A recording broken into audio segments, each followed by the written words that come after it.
So here we have the program from the last episode. I just added lots of words. You can see here lots of articles, adjectives, nouns, prepositions, and verbs. The rest of the program is exactly the same. And now if I run it, it says this smart Linux computer moves inside the curious sky. Okay, that sounds nice. But it's not very good that it's writing here on the bottom. But we would like to draw something on our screen. So let's change that. I'm gonna change the background color, gonna make that white, and I will write in some kind of blue color. So I'm gonna use the color selector here, like this one. I copy this color with Ctrl+C, and I paste it here, Ctrl+V. Okay, I'm gonna delete this comment. Let's make the screen bigger in our setup. So size 400. Let's make it 500, even bigger. So now we run the program and our screen is here white, but that's a little bit too large. Let's make it a little bit less tall, like 400. Okay, now we should stop using print. We should use text to write on the screen.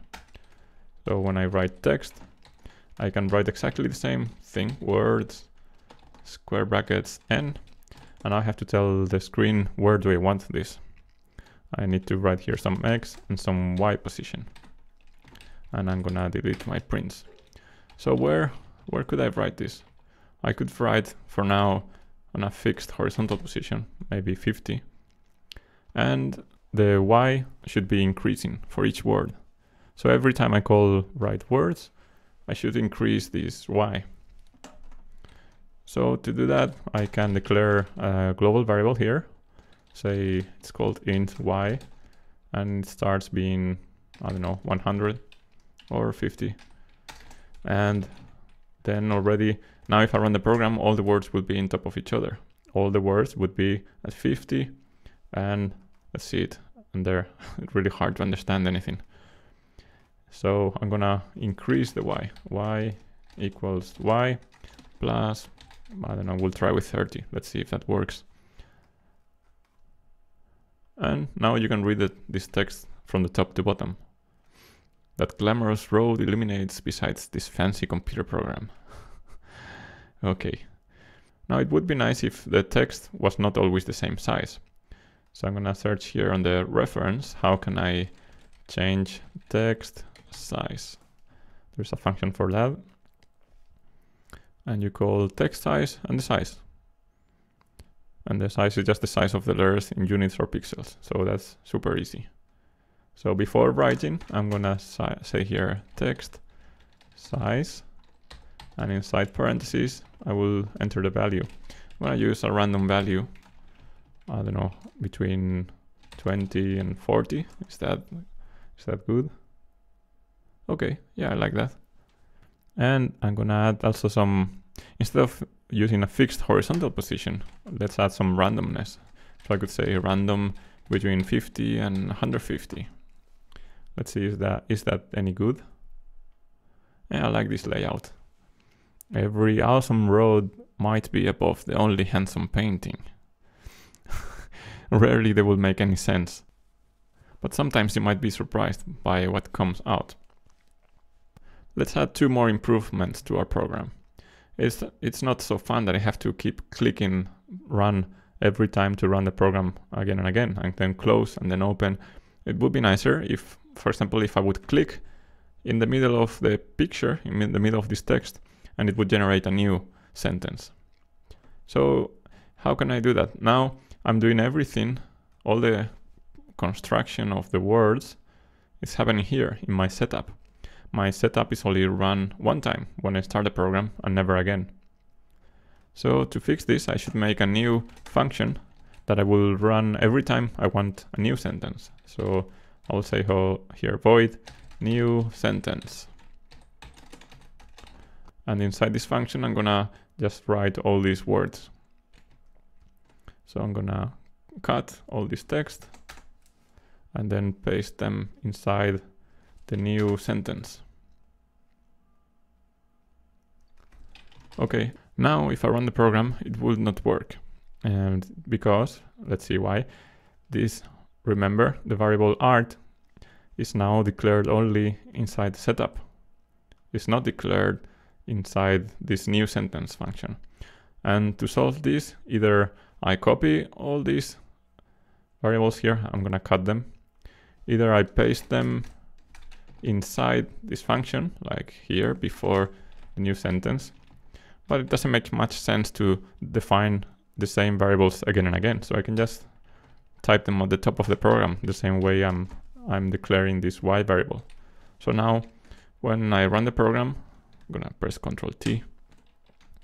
Now when I run the program, it's saying that y is 50 and is initializing all these lists, all these arrays of words.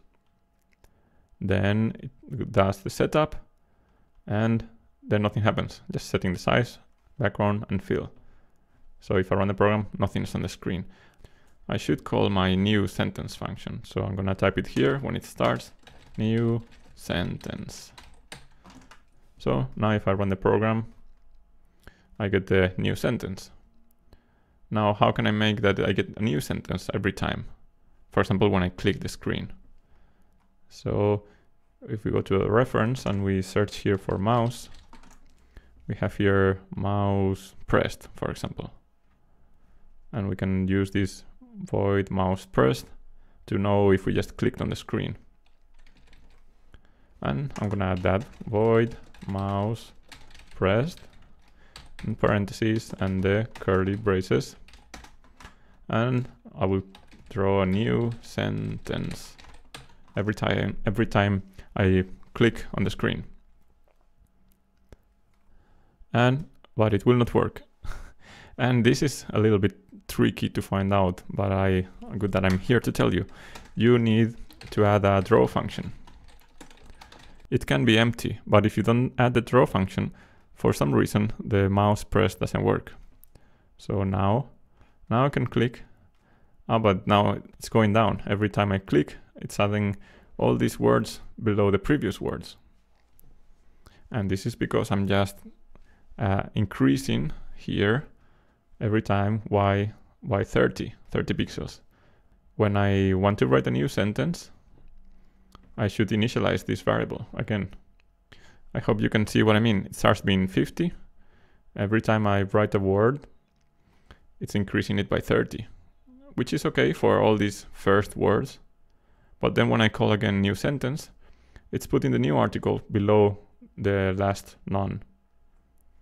So I just have to do that here at the beginning. Y is equal to 50.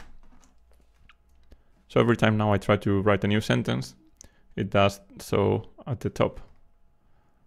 So I run the program and there's the first sentence, and now I click and now it's nice, it's on top, but I should erase the previous ones. So I will just type here background 255. So I'm getting rid of the previous poem or whatever this is, and I get a new one. Okay. So now I get a new one each time. What if I get a really nice one and I want to save it? So we've seen how to do that also before. We just have to add here a void key pressed. So we are waiting for mouse clicks and for keyboard presses. And here I just save the image. And what kind of name do I type here? Like poem.png. But it's better that it's maybe a random name, so it doesn't overwrite previous saved poems. So I'm just gonna add here our integer random number is int random and whatever 1 million.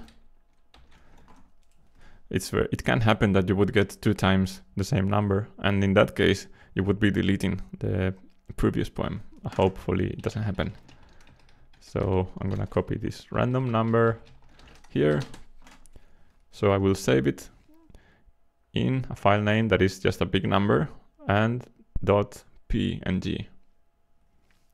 So let's run the program. I made another mistake here. It's void and not void. Okay. So my silly photograph calculates considering the smart cat. So now I press a key, T. And let's make sure it's saved. So I go here to show sketch folder, and here's my poem. It's saved. Now I can send it to someone by email and make them wonder what am I saying here.